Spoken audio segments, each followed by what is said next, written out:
1 এপ্ৰিল 2026 চনৰ পৰা কাৰ্যকৰী হোৱাকৈ আমি চাহ বাগিচাৰ শ্ৰমিকসকলৰ দৈনিক মজুৰি 30 টকা বৃদ্ধি কৰিছো। অসমৰ চাহ শ্ৰমিকসকলৰ যিটো মজুৰি বা চাহ শ্ৰমিকৰ যিটো বেতন তাৰ ওপৰত কেবিনেট বৈঠকৰ আৰম্ভণিতে অসম চাহ মজদুৰ সংস্থা আৰু ভাৰতীয় চাহ মজদুৰ সংস্থাৰ বিষয়াসকলৰ সৈতে আৰু এচিকেএছ অসম চাহ কৰ্মচাৰী সংস্থা আৰু চাহ বাগানৰ মালিক পক্ষৰ সৈতে আমি ত্ৰিপাক্ষিক বৈঠক এখনত ভাগ লৈছিলো।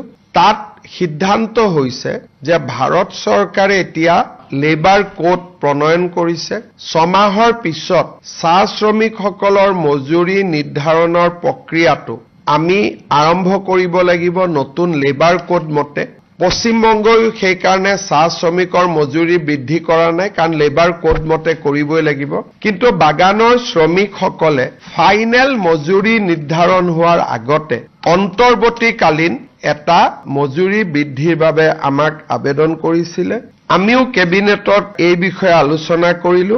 1 এপ্ৰিল 2026 চনৰ পৰা কাৰ্যকৰী হোৱাকৈ আমি চাহ বাগিচাৰ শ্ৰমিকসকলৰ দৈনিক মজুৰি 30 টকা বৃদ্ধি কৰিছো। ইয়াৰ ফলত ব্ৰহ্মপুত্ৰ ভেলীৰ চাহ শ্ৰমিকৰ মজুৰি 280 টকা হ'বগৈ। বিজেপি চৰকাৰ যেতিয়া আহিছিল চাহ শ্ৰমিকৰ মজুৰি 116 টকা আছিলে। আজি আমি 116 টকাৰ পৰা ইয়াক 280 টকালৈকে লৈ আহিলো। বৰাক ভেলীত এই দৰমহা বৃদ্ধিৰ ফলত বৰাক ভেলীত দৰমহা আগতে 228 টকা আছিল, এতিয়া বৰাক ভেলীত দৰমহা 258 টকা হ'ব। কিন্তু এইটো অন্তৰ্বৰ্তীকালীন মজুৰি।